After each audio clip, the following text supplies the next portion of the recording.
Well, good afternoon, everybody, and welcome to another Influencer Community webinar. We are here today, Jim Gray and I, Ruth Medlin, are here today with one of our Influencer Community members, Dorris Gibbons of Harrison, Ohio. And we asked Doris if she would kind of give us some her take on the importance of community, the value of community, how you got started in the community of Harrison. You've been in business for over 26 years now as a highly regarded insurance agent with American Family. And we just thought, well, who better to talk about the spirit of community than you, Ms. Gibbons. So welcome. We're glad to see you today. Thank you for agreeing to do this with us too. Happy to do that. Thank you. So let's start out. I know I've heard this story before, but I just love the story about how you got started in the insurance business. It was something to do with your grandmother, right? That is right, Ruth. Thank you. My grandmother, who was instrumental in my upbringing, she was very kind in saying, hey, did you know in the state of Ohio, they just started finally hiring some females to be insurance agents. And of course, prior to that, it was completely male dominated. And she just encouraged me because she thought I would be really good at filling out papers and hand holding and trying to help people. And I think that she hit the nail on the head all these years later. I'm thrilled that I'm an insurance agent. I totally feel like I owe it to her because I don't know that I would have just woke up one morning and thought, I think I want to be an insurance agent. So I'm glad she encouraged me because it has totally been the right career path for me. And I see how it helps people day in and day out. And I realize that not everybody loves reviewing their policies, but at the end of the day, we spend our dollars hoping that we're protected. So I'm glad I'm doing it. Thank you. Yes.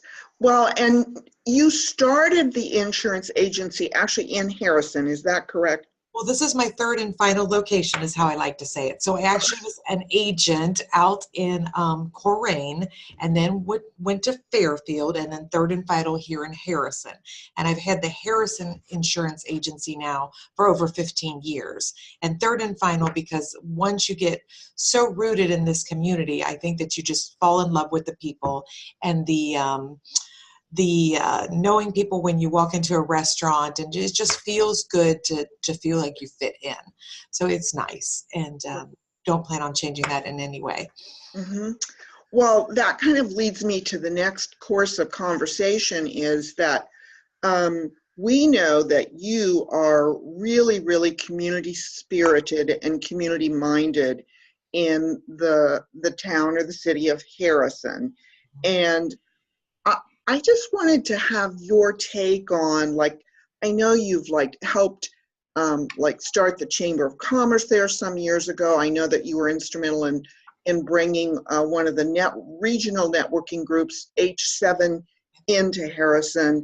And I know you do countless of other things for the community and your church as well. So how in the heck did you get to be so community minded? Well, I don't know that I know how to answer that for sure, but I'm community minded in the fact that I love being around people. And so, I want to go out and I want to meet people and I want to see how I can help. I think, we all have a role here while we're here on earth. And I definitely enjoy meeting people and seeing what we can do together. Because of course you can get more accomplished with multiple people than just yourself.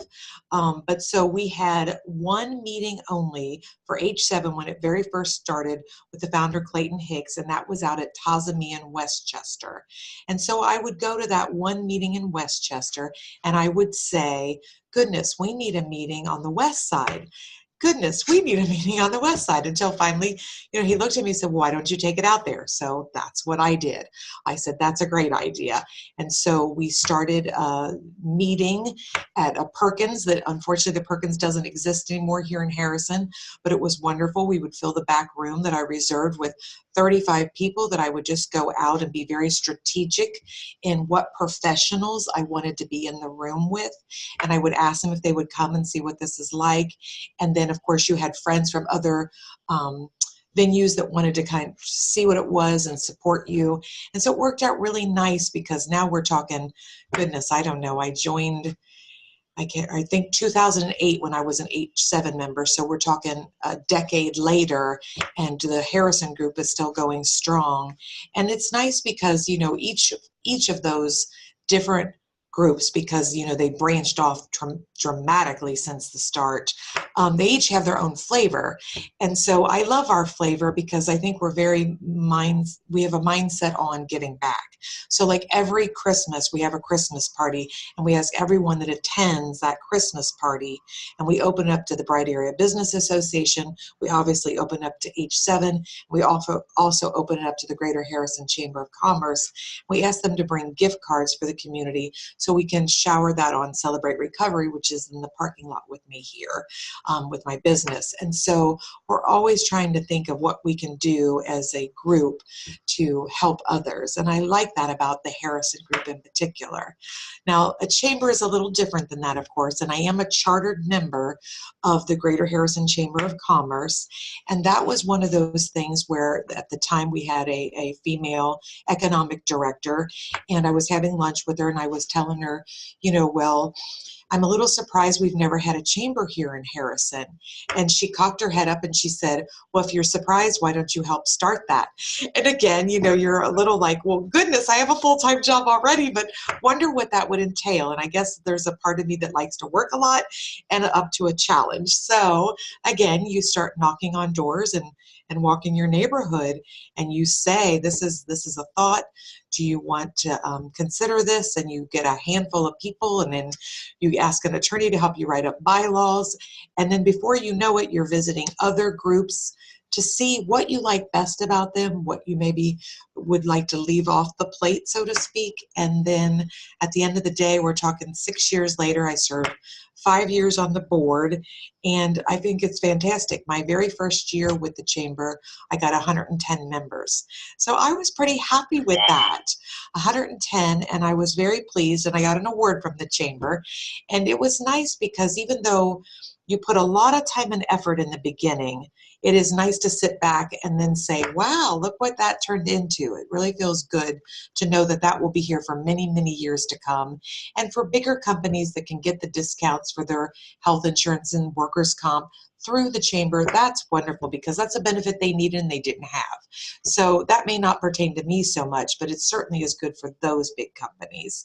And, again, we had probably 3 key people in the beginning. And I think, again, you have to be very careful about who you ask to be at your side, because I think that not everyone, of course, wants to roll up their sleeves and work. But in the beginning, it is always work. And so you got to keep that in mind when you want to start something new, whether it's volunteering or starting up a networking group or even a chamber. Just know that there's going to be some work in the beginning. You have right. It's breaking up a little bit. Are you still with us, Doris? I am. You see me? There she is. Okay. Okay. Yeah. No, you're good. Okay. So do you think that the people in Harrison kind of look to you and say, well, if you want something done, go to Dorris Gibbons? I mean, are you kind of like the go-to girl now? Well, I think that's a cute term. I don't know that everybody would say that, but I do get people make the remark when I come in, like, there's the mayor. Now, I'm not the mayor in any way, nor do I want to be the mayor in any way, but I think just people being cute like that, saying because they've seen some things that I've accomplished. But I also think, like even at church, they coined the phrase boss lady. And I think they mean it very endearing. And I love that because I know they know that if they need Mother's Day gifts or something, that they know I'm at least open to trying to help any way I can, if that makes sense. So yeah, I think that I'm known, but I also think that, there's always somebody that I haven't met yet. So, I'm open to all those people that stay in their home to come out and meet me. I would like that very much. I do a lot of events, so I try to see people. Right. And I know you just did a cystic fibrosis event last weekend before last, I guess it was now, or last weekend, right?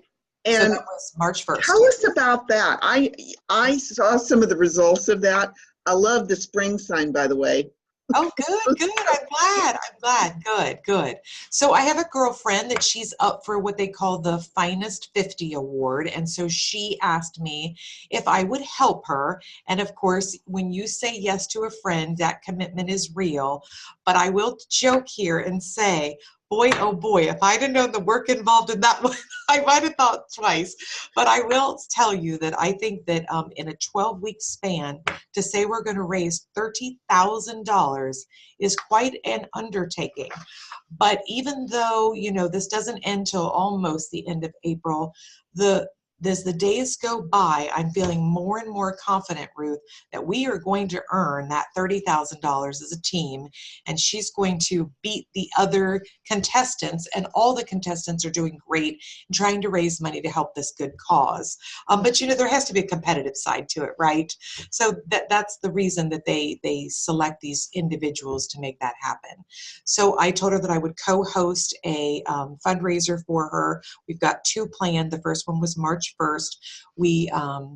We decided that we were going to do that date, and then I reached out to the lady that does the Art and Connect studio. We asked her to come, and we'd have people register, and then she would give back for the people that was going to do a canvas or a sign. And so we earned money that way. We got silent auction items. We got chili and desserts, and people bought those. And so we earned, a lot of money trying to earn that for the kitty. And I think that I'm not doing a good job of saying that it's a lot of effort to put something like that on, because you have to get the venue, and you have to pick the right date, and you have to make sure that it's not competing with something else.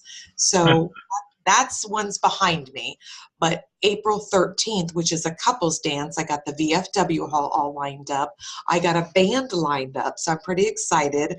I've got some games planned, so they don't know this yet, but we've got like the heads tails game, so they can buy beads for $1, and we'll make money that way. We've got the food being catered, and so it'll be a really fun night with a cash bar. And again, by the end of April, we really want to make sure we have that $30,000 to hand to them. And that one is definitely a partnership with Carol, and I feel that I feel like we're going to make it. I really do. Which in the beginning, they only make you commit to say $3,500.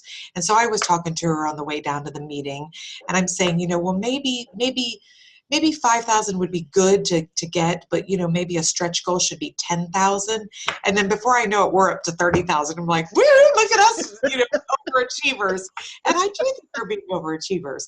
But my hope is, Ruth, that you're going to see at this gala at the end of it, Carol and I on stage in our long dresses, and I hope you see a photo, that we made that happen, and that will benefit so many people and help so many families. So that would just be phenomenal, and I hope that comes to fruition. And even if we're shooting for the the stars, and we shooting for the moon, and we hit the stars, that'll still be a great help to that cause. Absolutely. I was at a meeting recently, and I heard this sentence. It says, "Live the life of community." And we often hear things like live the life you want to live, or live the life you love, or, it's usually introspective to self. Right. And I thought, wow, live the life of community. Right. When you live in a community, you are part of a community, and how you interact in that community and what you do for that community are all a big part of the life that you do live. So I thought, wow, what an apt description. We all need to kind of embrace our communities and see, is there something more I could be doing out there for my community too? So yeah, right. That's great. And there's so many groups that would welcome your help, whether it's answering their phones, or at Matthew 25 Ministries, they want you to pack up care packages if someone had a hurricane. And there's just 1,000 different ways to get involved and to help others. And we'll all find our niche. If they told me that I had to sit in a room with a calculator all day, I'd probably be like, I'm not your person. But if they say that I'm going to get to talk to people, and we're gonna get this done together, I know that I would enjoy it. Yeah. And I do want to give a shout out to Carol Dockham though too, because when I first started trying to learn about, getting a chamber here in the Harrison area, you would visit other chambers and they might not want to give you any of their materials. And I was a little surprised by that, because to me, everybody should be trying to help everybody. But I think their idea was, well, we'd rather you just join, say the Sensei Chamber or whatever one you were visiting. But so I knew Carol's background. And so I reached out to Carol Dockham. We went to lunch together and I kind of asked her some, list of questions that I had before we even started. And I think that was really helpful, because you do need to be able to reach out to key people and say, this is what I'm thinking. Does this sound right to you? Let's brainstorm on this to bounce this idea off of you. And I think all of us, should rely on community, because we are a wealth of information. Something that you've done, like the back of your hand is maybe a field I don't know at all, and vice versa. And I think it's nice to have trusted people in a community that you can turn to and know that they want what's best for you, because they know that that helps others. Mhm. So I hope that Carol appreciates that, because I appreciated her all those years ago, willing to take the time to go to lunch with me, especially because, the Oxford Chamber was in her past then, because she moved on to do other things, but she certainly had a wealth of information that she was able to share with me, and I did appreciate it very much.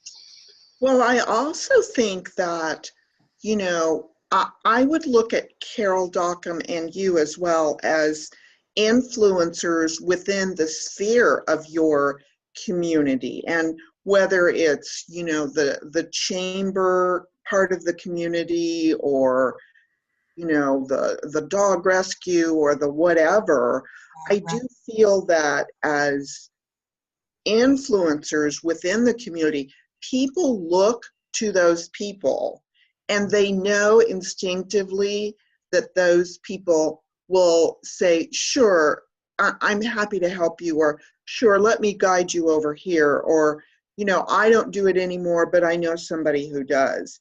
And I do think that's the mark of a community influential leader is, to always be willing to help and serve others, and to clear the path for people coming up in the world to help them become influential members of the community as they grow into it too. We're not all, born to that, for heaven's sakes, but we do have things that touch our hearts or reach out to us, and we do become influential in those spheres of our worlds. So to me, it's like, it's like that whole big give back piece of it. Yeah. Like, I could say, well, I learned to do that the hard way, so you're going to learn to do that the hard way too. Right. Or I could say, like you, sure, I'll help you do that. Oh, 3,500? Yeah, sure. 5,000. 30,000. Get excited. Yeah, get excited. I agree. Oh, and I do think that you have to pair up well with somebody. In other words, like I can talk to someone at the chamber and maybe they're more of a big picture person, but yet I consider myself definitely the worker bee. And so I need my task. I want to get those tasks done. I won't go to bed until they're finished. And I think that you will partner up with people in your community that, everybody has their role and each one is important just in different ways. Right. Yeah, and I think people do take on roles, they assume roles, whether it's the leader or the worker bee or the reacher outer or whatever. Right. But again, the important part of that is that we all see it as a part of a greater sense of community for, if I do one good thing, it's not just good thing for me, but it's good thing for many others within the community that I serve. So, yeah. Right. Yeah. Yeah. Thank you. So, Yeah. So I love the story when I think of community too. I love the story. Here we are in Ohio of Johnny Appleseed, and there was really a person in here in Ohio, Johnny Appleseed, and he went around and he planted apple trees. And, it's like when I think about what legacy, if there's any legacy for me or what I do, I would love it if I have the effect of planting something that helps the community. We may not see it today, but later it could be a benefit to the community. So I like this idea of putting our energy in helping each other. And of course, we believe in the influencer community, together we're stronger. But, you know, I love that story of Johnny Appleseed, because it's kind of a basic child story. But, Right. you know, here we are. It's like right in our neck of the woods. No, Jim, I totally love that story too. And I love that you shared it, because the one word you said that always resonates with me is, what is your legacy going to be? And there's 1,000 different visions that people have. And if they paint that picture for you and you can help them get there, why would you not want to, right? Mm-hmm. Yeah, it's really nice to know that people have goals and they have dreams, and you want them to share that with you, because you want to encourage all the flowers in the garden to bloom and be the most beautiful garden you've ever seen, right? Can you imagine if all of us looked exactly identical in the garden? I mean, it wouldn't be very exciting, would it? It wouldn't be very it's fun to look at. So I love that the painting the picture is, let's just make sure that all of us achieve everything we're trying to achieve. And if we can help along the way as an influencer community, being stronger together, I think that's wonderful. I think it's that, think about a mosaic painting or a mosaic picture that you see. And, you know, if you looked really, really closely at that, you've got a little microscope and you looked very closely at it, you would see all these little pixels or all these little brush strokes or whatever medium that you're looking at. But we don't look at the individual brush stroke. We look back and we stand back and we say, look at this beautiful mosaic, right? Right, I agree. Well, see, we're all pieces of the mosaic, if you stop and think about it. Yeah. We're all adding our little special brush stroke or coloring or little marble, perhaps it's being set into, you know, a stone walkway. We're all those little pieces of the mosaic.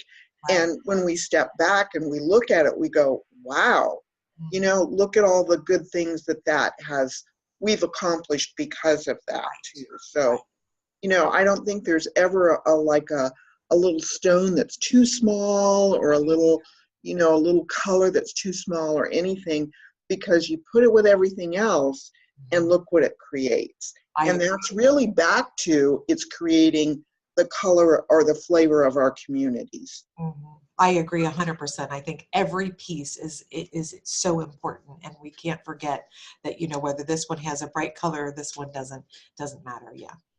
Yes, right. You could be the one clear stone, right? But you still are important to the general look of the mosaic too. Exactly. Yeah, I like that. That's great. Thank you. Well, Doris, you are just a fountain of goodwill and knowledge and great stories, and your humbleness and your earnestness always makes me feel, you know, I feel better just being around you. When I'm near you, I think, well, you know what, I'm near one of the lead mosaics right here today. So, sweet. Thank you very much. Oh yeah, well, we just appreciate oh, thanks. We just appreciate you as an influencer member, community member. We appreciate you doing this little training video for us today as well. Yes.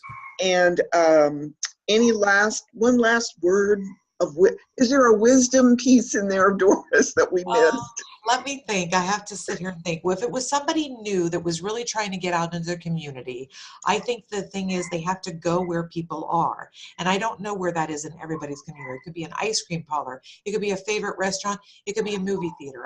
But whatever that is, you need to make sure that you're there and you're open and you're welcoming to people and you say hello, and that you make people feel like they can talk with you. And if you do that in time, you're going to feel like you fit right in, because people are happy to get that hug or get that handshake or get that hello. And so I guess that's my parting words. It's just be open and loving to people. Even though we might be doing business with someone, at the end of the day, we're doing business with people. And we just have to remember that, because, you know, I know when I started out, it's like, you know, everything is numbers. You know, you need this many, it's all numbers. Mm-hmm. And it's like, at the end of the day, how many households do I need to knock on doors? How many people do I need to talk to? Because at the end of the day, that's what really matters, is how many people did we help, right? And, you know, it's fun to grab somebody's hand and start something new and say, come on, let's try this. This might be really fun. And so I hope that everybody gets that out of it, because starting like the influencer community or other things, you know, there, of course, there's goals involved, but it's fun too. And we don't want to miss out on the fun piece.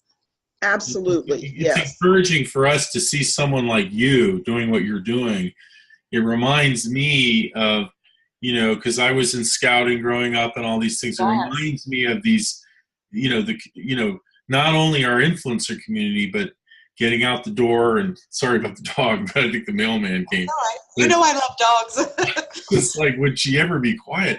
But in any case, just, you know, being able to reach outside of our zone, and you're, because we can see what you're doing, you're an example to me. And I admire you for, you and Carol both, I admire all of the people that I see actually doing things.